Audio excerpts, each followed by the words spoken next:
Hello, Kelly, and welcome to my Conscious Innovation podcast. I'm really looking forward to this talk. And I was trying to remember where we met, and I think that was on a panel in the metaverse during COVID, right? It sure was. And it's Yeah, like, well done for remembering. yeah, it's like, where did we meet? It was really interesting. And of course, the last time we spoke, you were interviewing me for your book. I'm just going to plug it right away for those. You've got It's it. arrived, yes. And for those people who are not watching it, it's called Breaking Through Bytes, Women Shaping the Digital World. So I just arrived like the day before yesterday, so I haven't actually been able to read it, but And so I'm so happy I've got it. why did I interview you for it, Marion? Well, let's start with that one, yes. Well, I think um, because when we were in the metaverse, mm, one of the things that really stayed with me was your approach and your outlook towards work and the future of work. It's so okay. very easy, I think, to sort of talk about futurism with such a catch-all. It's someone who's, thinking about what the future looks like. But actually, you talked about in the book as well, in my book, you Mm, talked about it from a position of being in the past. And I think, it's very easy to say, well, in the future, we'll be doing this, and we'll be doing this, and we'll be doing this.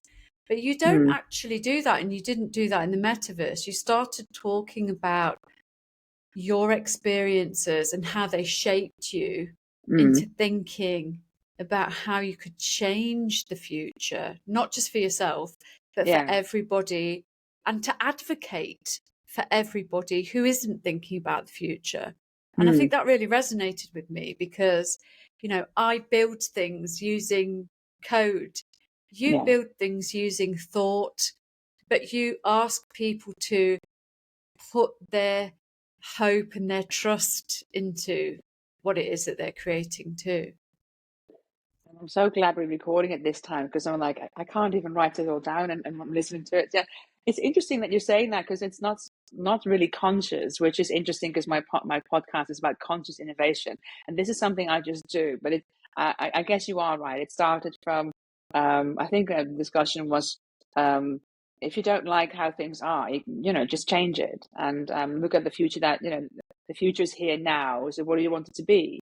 And if you don't like what the current situation is, or what the future might bring, then let's focus on what you want it to be, which is, of course, can be quite a difficult question. But yeah, then it doesn't become this sort of Terminator Armageddon conversation, but it becomes much more Yeah. of a how can I shape my own little world a little bit? And if we all do that, then amazing things happen. So yeah. And you just said you're coding, right? So maybe a bit for I'm following you on LinkedIn, and you're like seem to be in a different place in the world on every day, and all of these different events. But maybe good if you just give us a bit of an understanding of what you do, and because I know you're the founder of a startup or a company called, I never know if it's called Naked or Neck Naked. 3D. It is Naked, yes, I Naked. thought so, but Yeah. just It's because of written the in cool Leet, 3D, yeah. So Getting so back to it's the 90s. ah. I work at, I suppose, I work at the kind of intersection of video games where I spent the Mhm. last 30 years.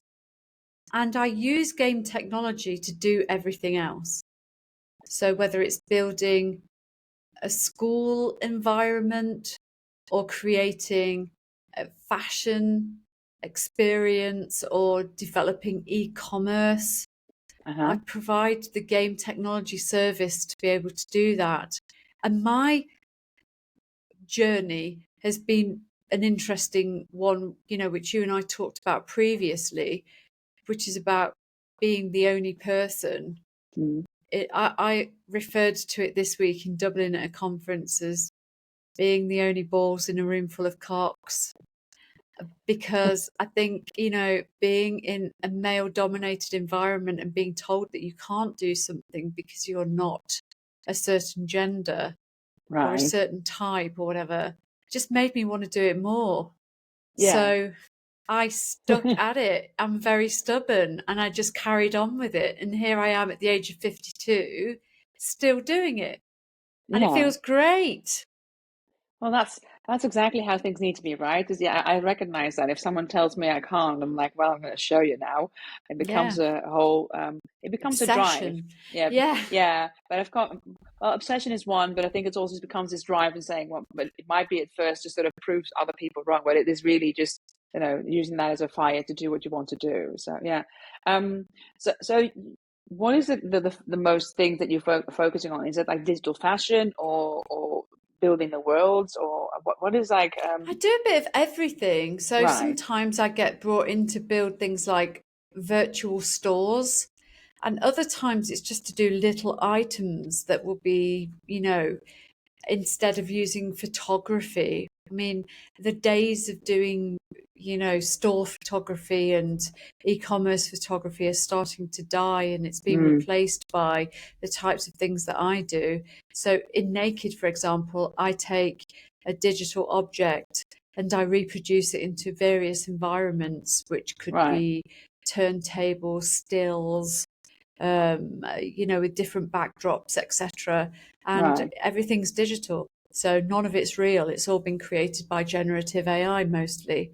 Yeah. And I've been doing that for about 3 years. And now suddenly everybody's talking about AI.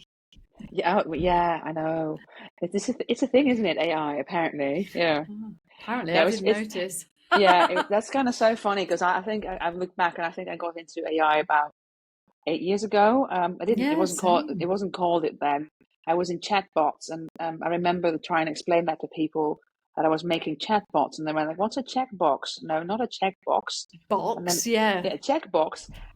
So I was kind of happy when OpenAI came with ChatGPT because all of a sudden people started to sort of understand what I was doing, um, and I didn't have to explain AI anymore as much. But I think being ahead of the curve with AI and the precursor of generative AI, where we basically had to make it by hand by actually writing the actual sentences and the conversations, um, made me feel like getting a bit of a better understanding of what it really is, and also feeling it's a bit hyped and thinking, well, yeah, you can use it for a lot of things, but it's also crap at a lot of things. So you have to be mindful Yeah. of where you actually use it. So But there's but been a yeah, it's conscious shift, hasn't there, in the yeah. last couple of years? And so we're going to keep Mm, using the word conscious, I think, today. that's There's been a nice. Yes. conscious, yeah, where Mm, everybody suddenly has got this word or this phrase in their vernacular and their mm, vocabulary, and they're using it sort of constantly. Yet your consciousness a few years ago, I would imagine, a little bit like mine, was again unconscious. So we were just doing yeah. it because there was a need for that in Yeah. our day-to-day job. Yeah. I don't know if it was unconscious. I would call it more intuitive. It's when Ah, how I got into it actually is I think oh God, this was before COVID. I think this is like 2018 or something. Um, And I was working at a large financial institution where I'd worked in the e-business times. Now, if you're old enough to know what that is, that's like in the earlier 2000s, e-business was the big buzzword. And I was working for an e-business team. And I no longer worked for that company as an employee, but I came back on a project. And so was that former colleague who it was, and we had a coffee and he said, "Oh, we're doing this internal startup pitch thing." And of course it's a technology thing, so there aren't that many women. Do you want to be, we kind of want a woman on our stage. Do you want to join us? And by the way, we're doing a chatbot. We're doing a virtual assistant. And we're like, oh, cool. By the way, what is a virtual assistant? And then he explained to me what that was, which is basically, a chatbot or an AI assistant or whatever we call it now. Is it an AI assistant or what agentic AI or whatever we've got of, AI pal or whatever it was. But I saw the early stages of it and I thought, this is going to be a game changer. And again, going back of, I was looking towards the potential future, but I also was looking back at, since I feel really old now, at the early days of the internet, and this must have been like 97 or something. I went to this convert and there's this talk by this guy called Maurice de Hond, he just came back from America, and he had this floppy disk, again, another word people might not understand anymore, a floppy disk with bookmarks on them. And it was showing us a QuickTime VR 360 degrees photograph, and he was talking about this digital highway called the interweb. And I thought, ooh, this is something, and that actually made me go into digital and start following a course and think, he's onto something. And I remember the majority of the room went like, why? I already have a brochure. What would I need a website for? So, and I know how I felt when I saw him showing a potential future that might be very interesting, and I wanted to know more about. And I had the same when Valeria showed me the virtual assistant, and I thought, this could be really big. We are going to start talking to our machines, or we are going to interact. It's going to be a lot less screens in the way we are used to it, a lot less typing. And of course, the majority of what we're doing now is typing, but still. So it really got me going into that one. So yeah, it's I think it's more intuitive. It's sort of like a knowing of something's happening here. But having been through that, I had also seen the earlier bubbles burst. So I also saw, okay, there's this hype thing, and then there's reality. And usually the reality, it's a lot of work to get it actually working. We've almost crossed the chasm, though, with AI in a very short space of time. I really enjoy reading about products and tools and services that cross the chasm, because not that many do. I think, obviously the iPhone has, any Apple product kind of has, but it took a while for that to happen. And I think seeing AI in the position that it's in now and how it's crossed the chasm and become more mainstream, the fact that we're even having a conversation about this now, it suggests that it is something that people are interested in, and not just people who work in our industry, people outside of our industry. And even my mom, who's like 80, is talking about it. So there you go. It's like that. She now knows what it is, because she's seen it on TV, and it's regularly in programs where they're showing things. So she now can finally, after years and years, you can explain what her daughter is doing. Somebody said to me the other day, with computers. Yeah. Yeah, somebody said to me the other day, it's the new Wikipedia, And I just thought, the new Wikipedia. Oh God, the new Wikipedia. I just feel so old. Oh wow, yeah. Well, there is that. But from an AI point of view, and thinking who was saying that, what I like about it, and then is I'm talking about conscious innovation, but somehow the word augmented consciousness came to me a year or 2 years ago, and I still don't know exactly what it means. But for me, what it becomes now is merging natural intelligence and artificial intelligence into something new.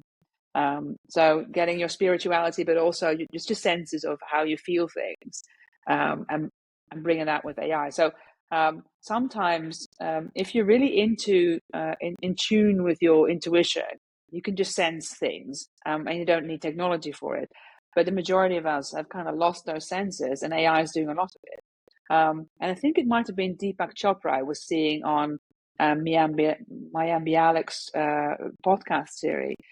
And he brought it home to me, where, of course, he's wrote a book about it, and he's got Deepak Chopra AI now as a GPT you can talk to, which is fun in itself.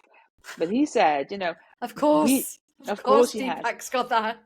Yeah, but he is really ahead of the game. That's amazing. But when I tend, usually we think, oh yeah, it's text, and it's like it took the internet, and so we've got a text thing now that can create images and all of these things. But what I didn't realize until he said it isn't just text. It is biology, it is spirituality, it is science, it's religion, it's medicine, medical knowledge. So it's everything. So you can actually start having conversations where you can ask a GPT to explain something, for example, consciousness, both from a physics point of view, but also from a spirituality point of view. So we can now mix these things. And I thought, oh yeah, that is much more multidimensional than I was thinking. So that's where my interest is going now. Wait until you read my book. It's going to blow your mind. It's the bedrock of everything that we do in technology, isn't it? We philosophize, but we also use the tools that are around us to be able to play and develop and bring these things into the usually public consciousness if it's commercial. but So certainly from an let's talk a academic little bit about perspective. your book, because unfortunately I haven't been able to read it yet because it just arrived and I've just been a little bit busy, and I could pretend I've read it How all. dare And you, yeah, I Marion? know. Let me just cut this At piece least get out. ChatGPT to read it for you. No, I wanted to do this old school because I want to feel it. So, no, I'm really, I'm chuffed that I got it, and this is like, I really want to start reading it now. But and I could have just said, no, I've read it all in this particular piece, but let's not go there. So, what made you write the book in the first place? I think because over the course of the pandemic, especially, I found myself really drawn to women, and just because it's not, there are a lot of people in my book that aren't, women by birth, so that I wanted to celebrate those people who had given me a great deal of power during the pandemic, but also I learned so much from them because I really felt, you know, people like yourself gave me a lot of belonging Mm, during that time. I really felt listening to your stories that it echoed some of my story. When I interviewed Taya Bauman, the same thing. Kate Edwards, the same thing. So there are lots of touch points, and a lot of us are all women of a certain generation as well. mm, That are kind of, we didn't start out as digital natives, but we yeah. have become, digital kind of pioneers. And I Mm, wanted to be able to, it's really about you lot, because I wanted to shine a light on you and the types of things that you've done, because it's just so easy.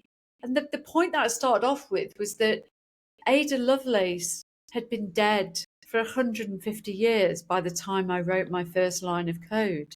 And I right. didn't think that was okay to have as a role model. Yeah. She was dead. And Plus, a lot of people don't know her. That's also an interesting point. yeah, but I wanted to find women who were alive, and Yes. why we should have them as our role models. Why should I have Marion Mulder as my role model? Well, I learned so much about your work. I learned so much about your past because it was similar to mine. I learned about your cultural outlook and your cultural beliefs.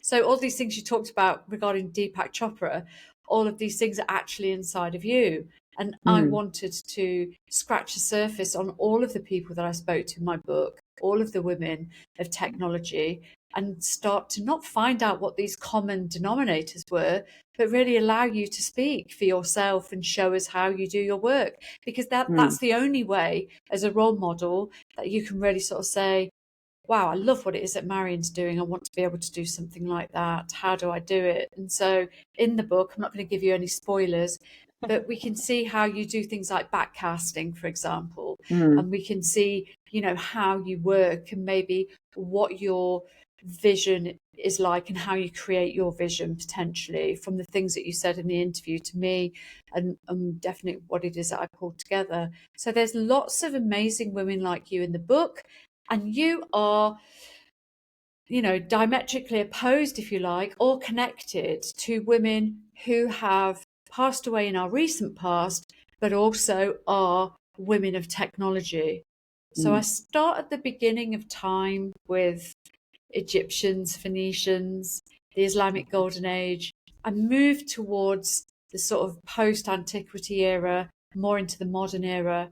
I go to the more recent era, so from ENIAC onwards, and then I start bringing you wonders into the story. And then I talk about the future of women in technology and how we might reclaim, that moniker for ourselves and not feel as though we have to kind of fiddle around looking for women when all that comes to mind for anybody is Ada Lovelace. Yeah. Okay. And so if you look at what is the role for women going forward in your view? Because I mean, you're it feels a bit strange that I invited you as a guest on my podcast, not to sort of sing to my tune. So I'm still sort of trying. I'm embracing it, but I'm trying to at least. But I also want to make sure you're selling yourself short by just saying other people are great. Because I have the same feeling whenever I see you and see your work and see what you're doing online, and I think you're bringing a magic to the stages that that we shouldn't underestimate either. So you are definitely in there, amongst all the other women that you portray. So from I have too many thoughts in my head. That's interesting. But you said, women are necessary for the future. And of course, I believe that as well. But what makes you say that? And how do you see that?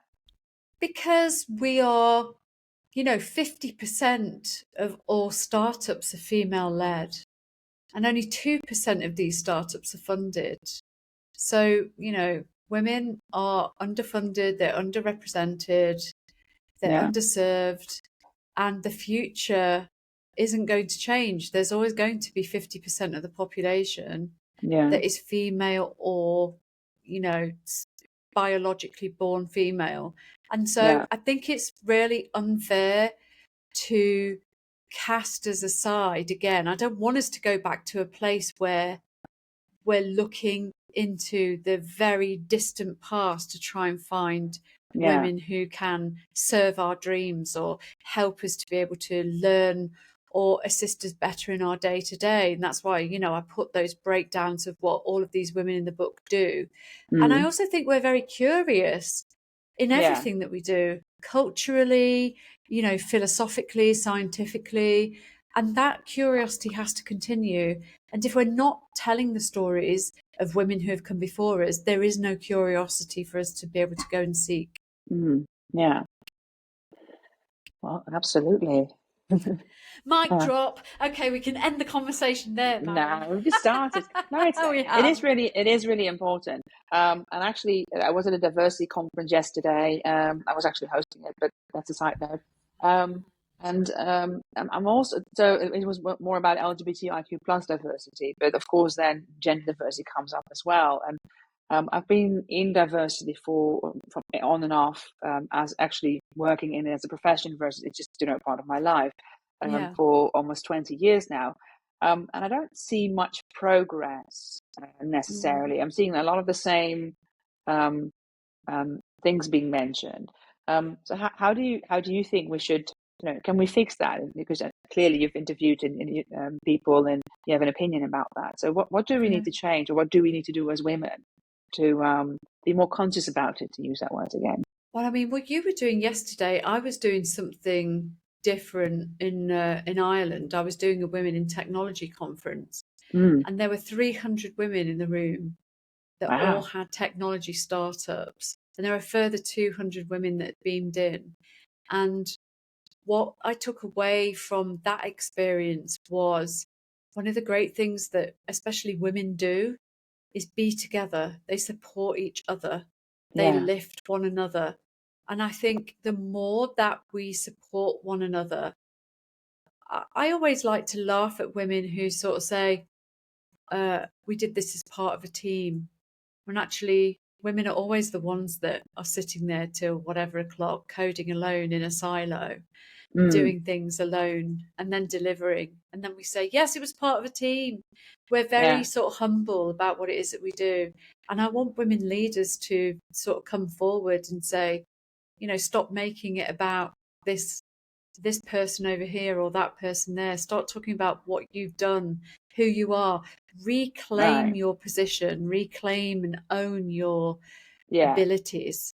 And that's the only way that we'll be able to create a good process of being a role model, I think, is to really reclaim or Right. claim or own who it is that we are, rather than sort of passing it off and saying, no, no, no, no, no, it's not about me.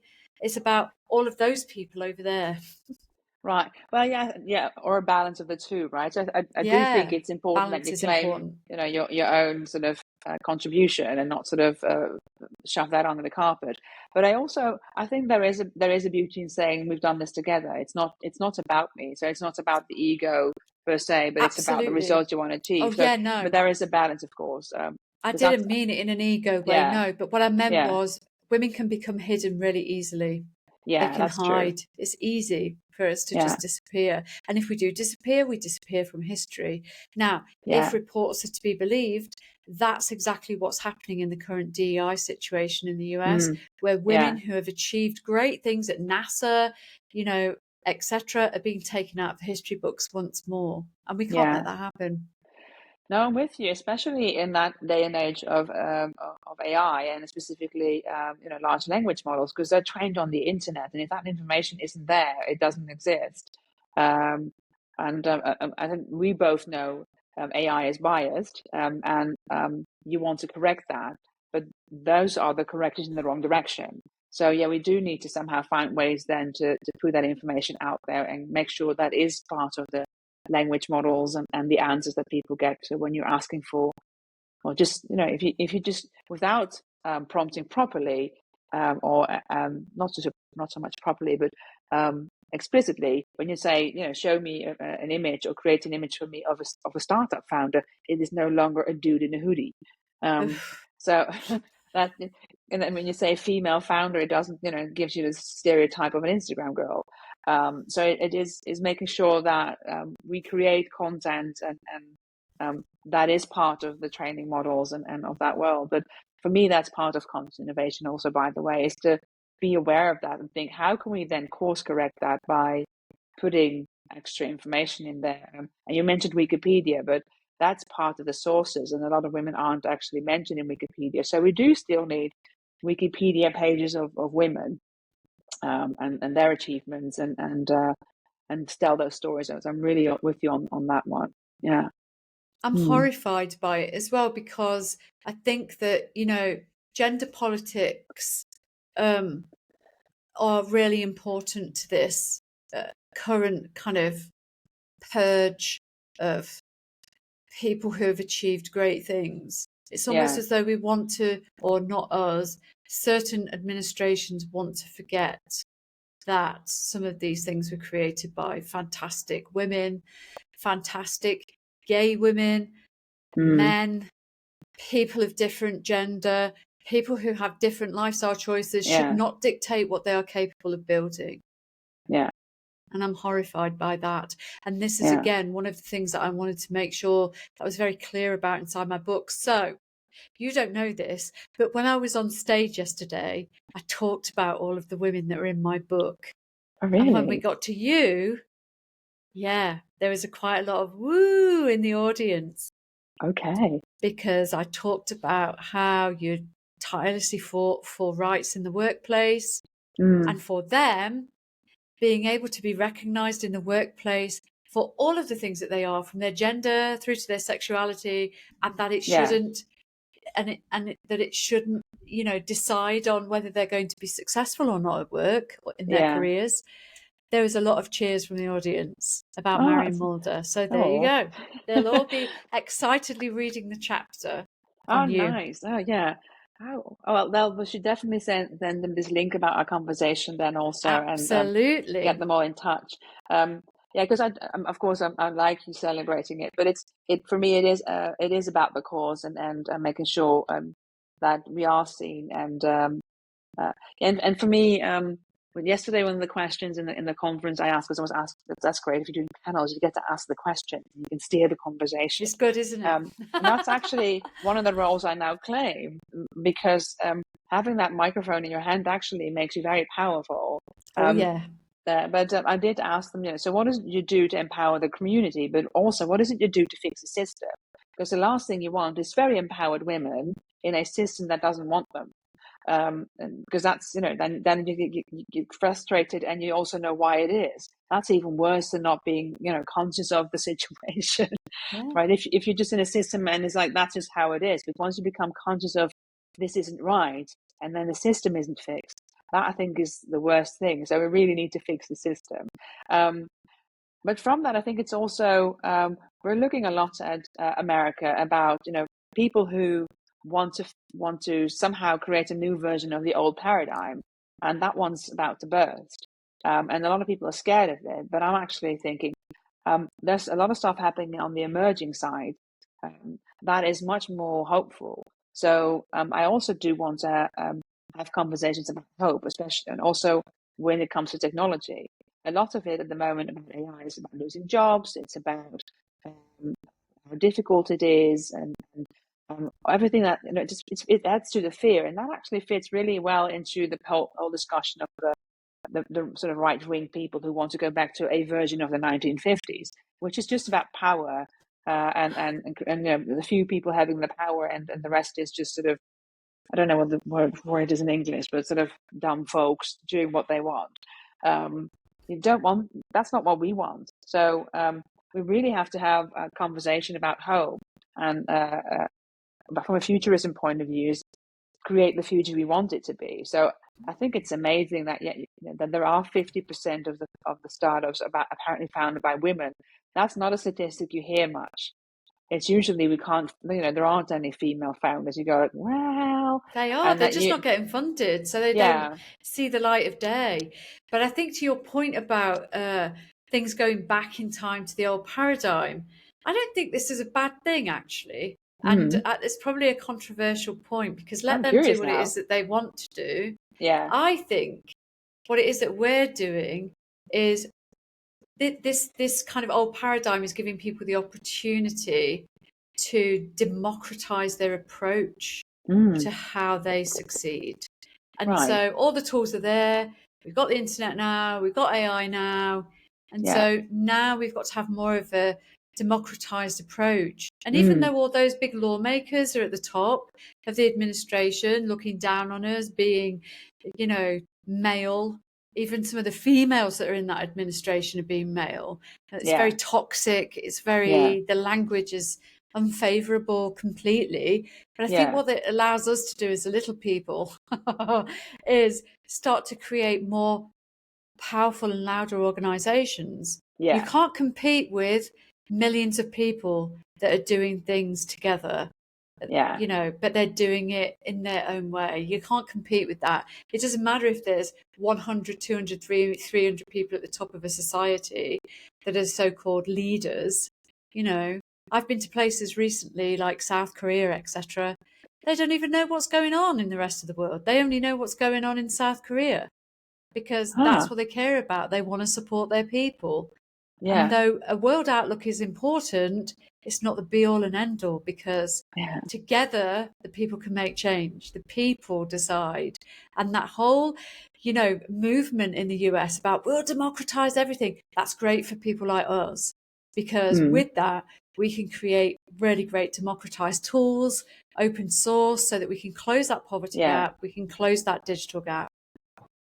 Very refreshing, this one. I like it. Yeah. Well, that's exactly what we need, right? Different narratives and different stories, because I don't want to fight the Trumps of this world, and I'm sorry that I have to use that word, of that person, because then I don't want to fight against something. I want to work on something. I want to work on Yeah. something better. So I want to put my energy in the right place. So I really like your refreshing view on democratizing. I don't think it's what do you call it, conflicting, or Controversial, yeah. controversial at all. I think we need more of those voices, because that's what people need to hear. Because if we don't speak up like that and showing them there's another way, then there is no other way except for what we've been presented on the TV every day, which is not necessarily helpful.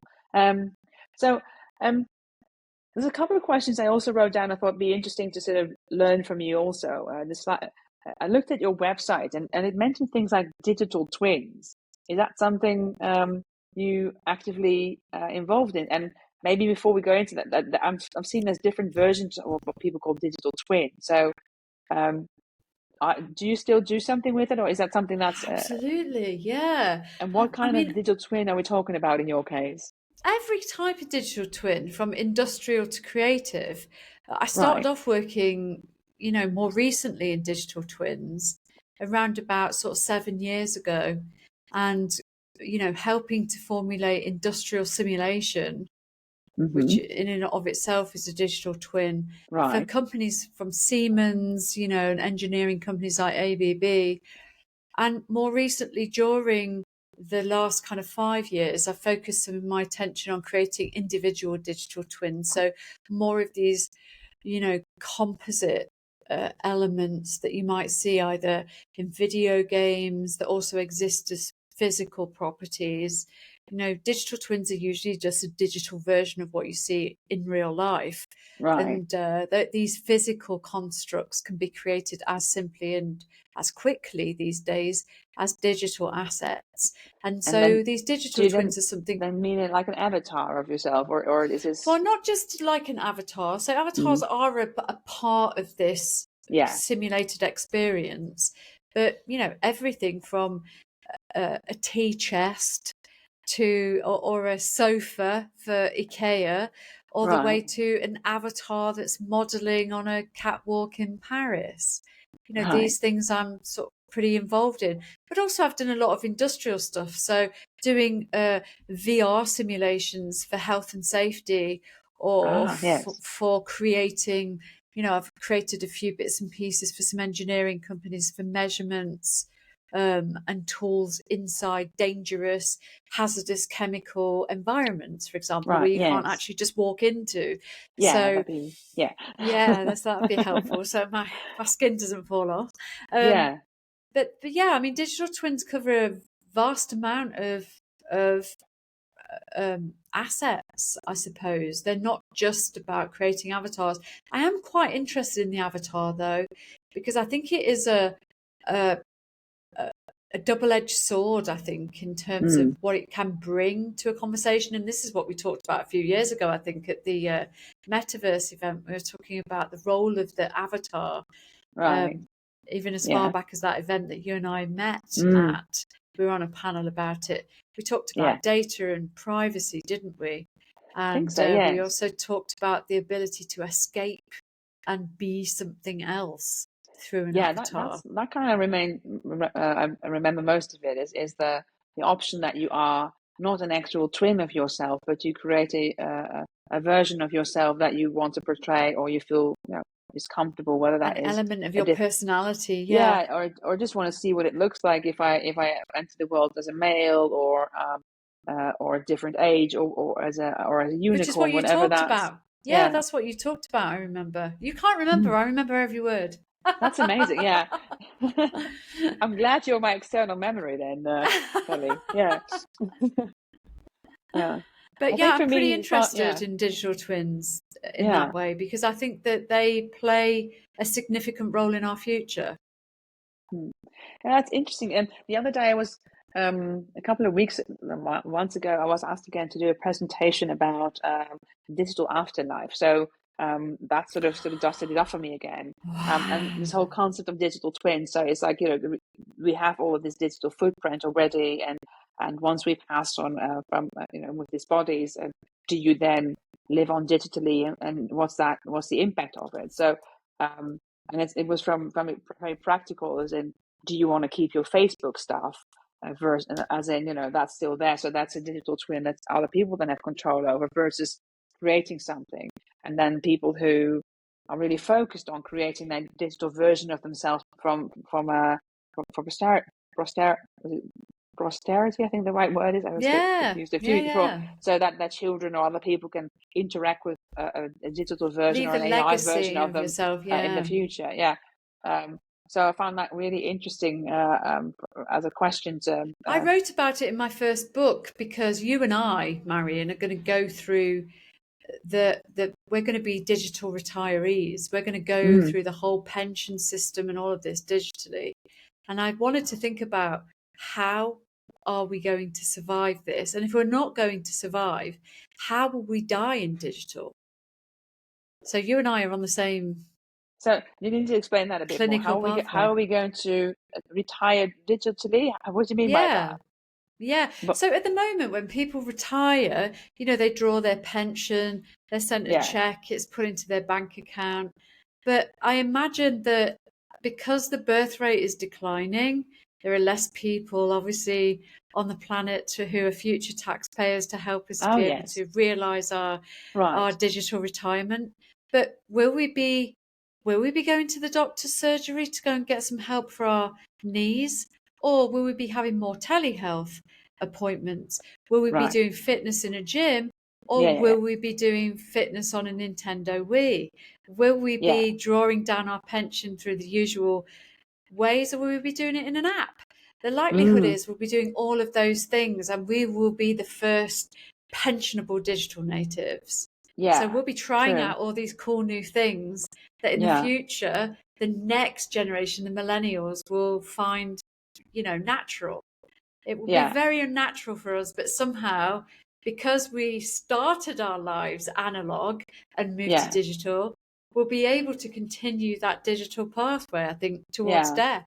And what you said about Facebook as well was super interesting, because that's the first time for me that I've really seen the digital space cross the chasm in that way. When somebody dies on Facebook, they stay alive on yeah. Facebook. Yeah, and there's two ways of it. So some people actually make it into a memorial account and do make the effort, Correct. and sometimes it's just not been removed. And I've had like I I'm don't use Facebook as fascinated. much anymore, but I I would don't have use like, it at you get these all. reminders of people's birthdays, and there's people who've passed on that then you get reminders of that birthday from Facebook, and I always It's feel like, oh, crazy, isn't it? yeah. So that talk that I did really reminded me of I need to think about my digital footprint and also my digital afterlife from a also from a conscious point of view.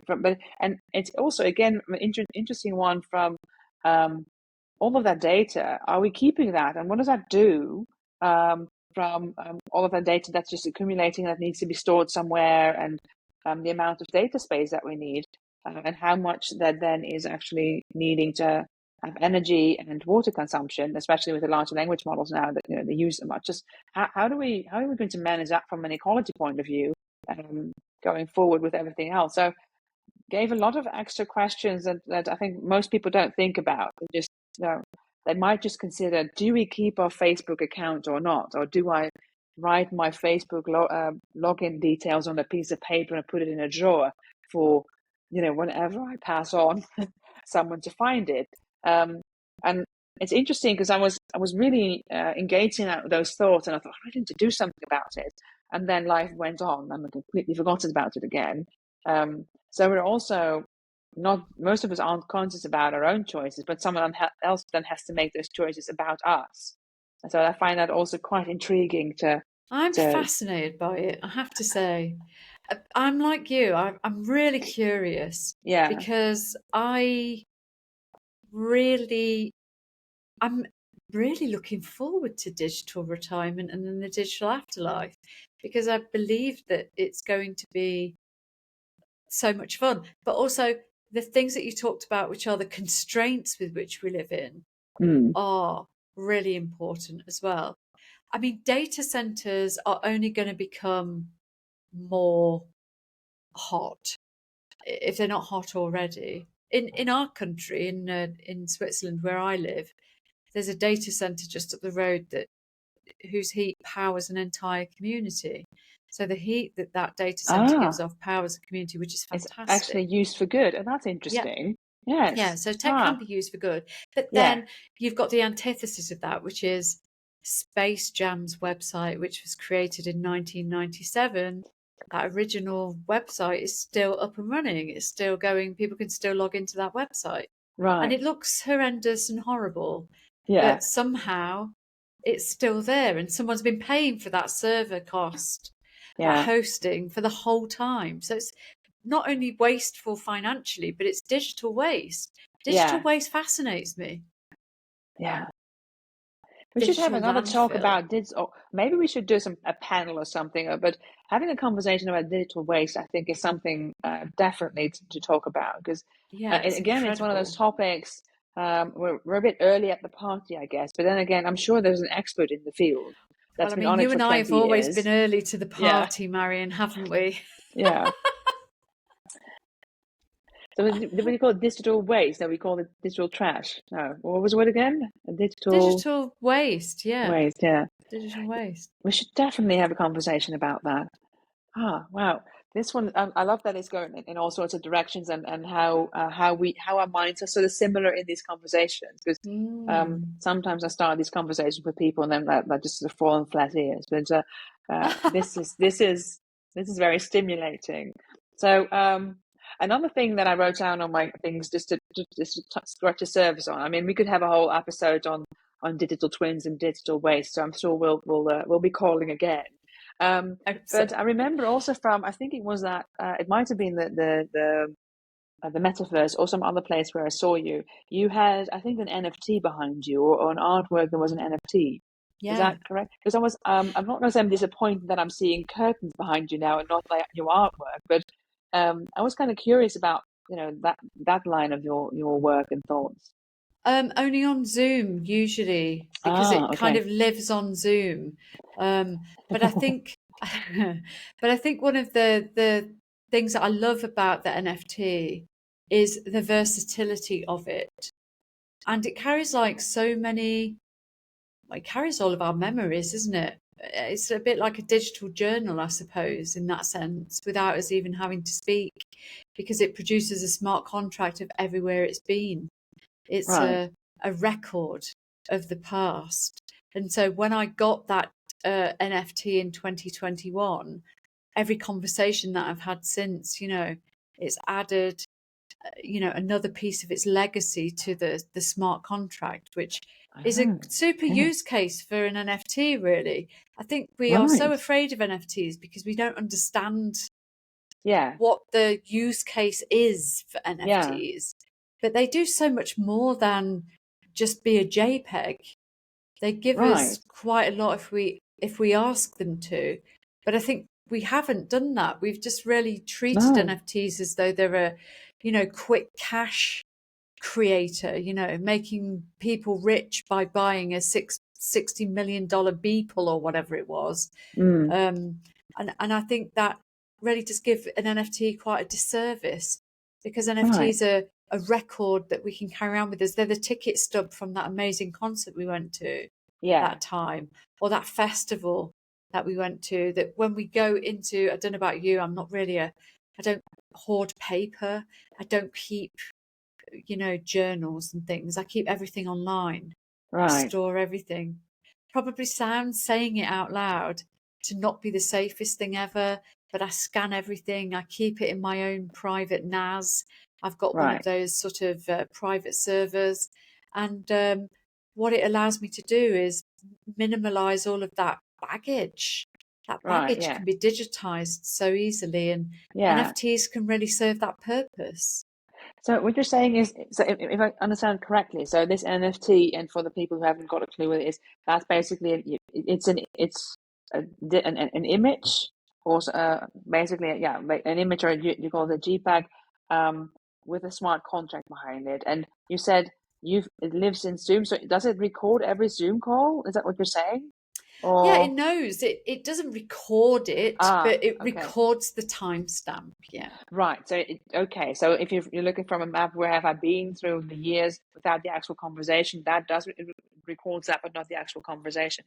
That's interesting. Also, when you're saying that in combination with a conversation we just had about digital twins, is and I'm making leaps here now. We're also getting towards next week. I'm speaking to Jacoba, who's in identity management, and she's been there in that since we met in, I don't know, 2000 or something. So she's one of those people who's been on that long. And in Europe, we're going to get that e-identity thing, which is a project in itself.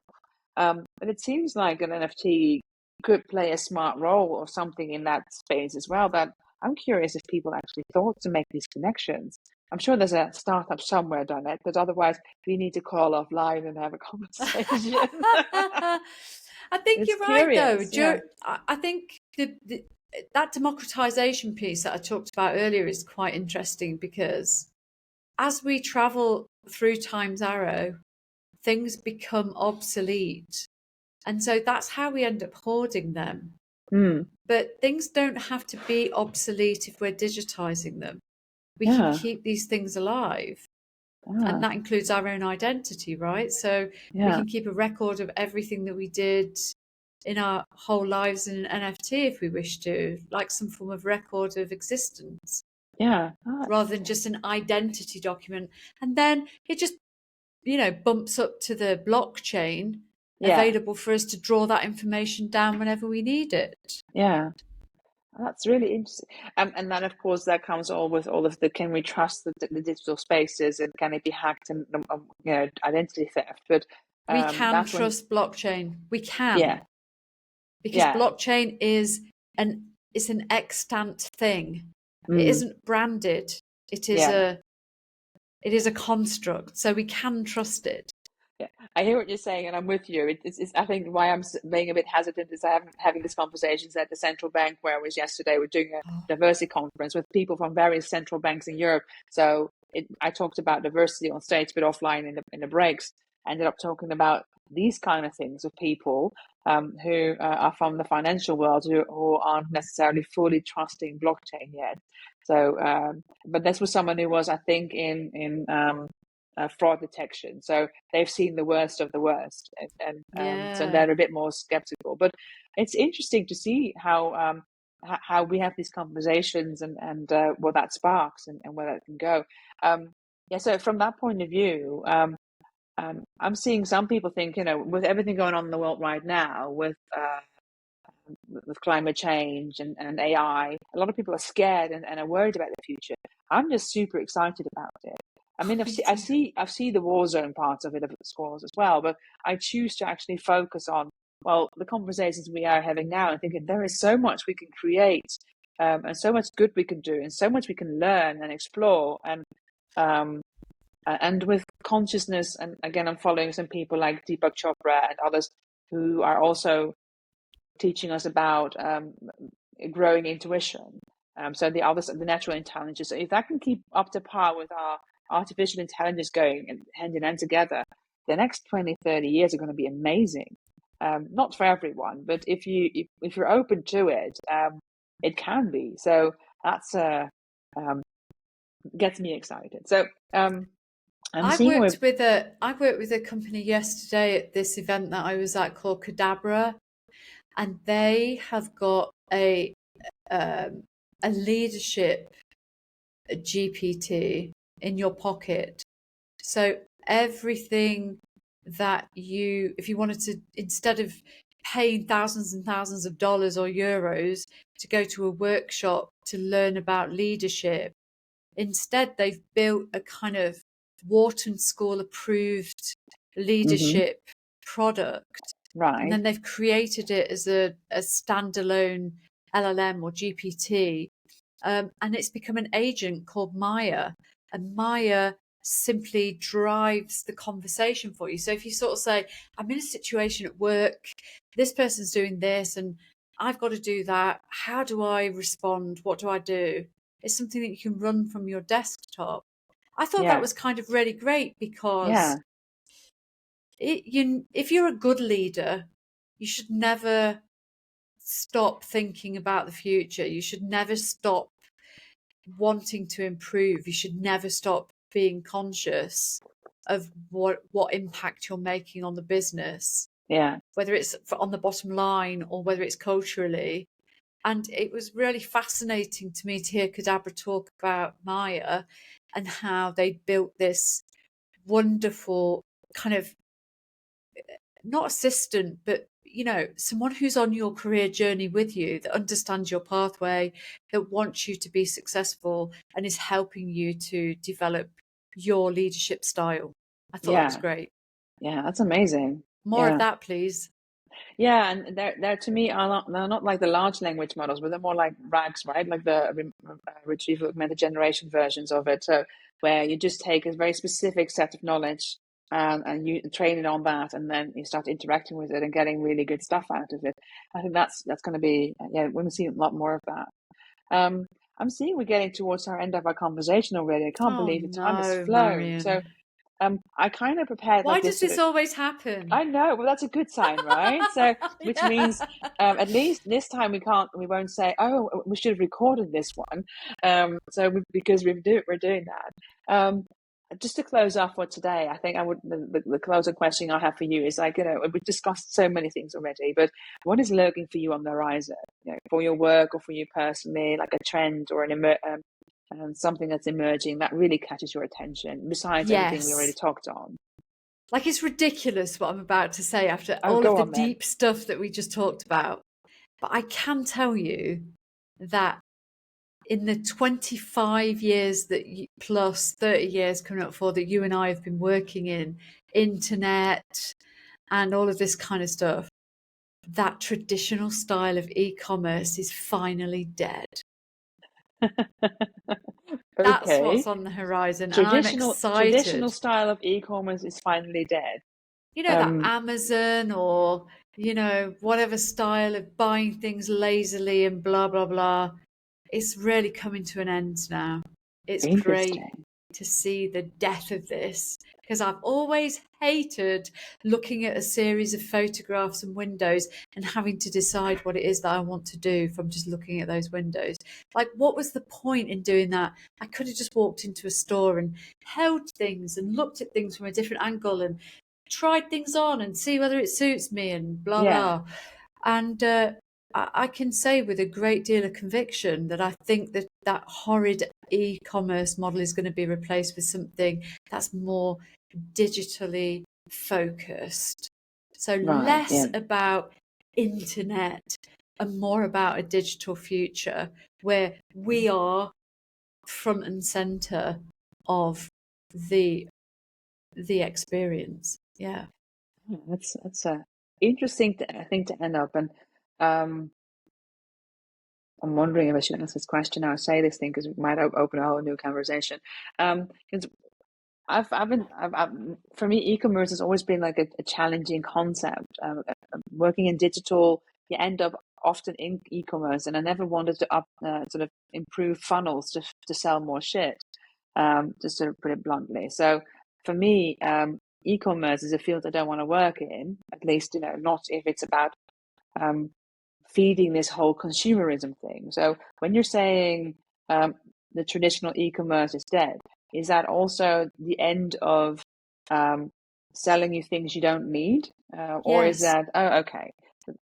I'm happy to ask the question then. Well, So because okay, like I'm getting hopeful. 80% of Gen Z buy Yeah, experience now. They yeah. don't buy stuff.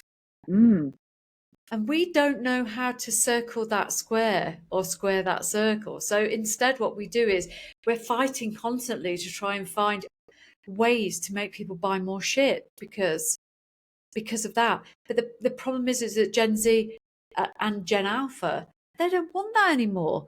They want to have a good time. And then yeah. maybe they'll buy a souvenir of where they've just been. So they're more interested in the journey. They're less interested in what happens after. So everybody who thinks they're going to bank on becoming even more richer from selling people shit they don't need are just about to become incredibly disappointed and very poor. And that opens a whole new world of democratization of Yeah. how we retain everything from information to shit. What a cliffhanger to end up with.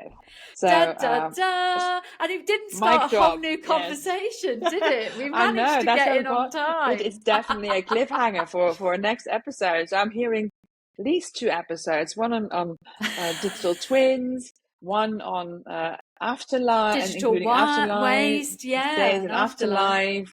That's And three. We've got but three this one is now. amazing. This because this is a story I don't hear much. You know, the end of consumerism.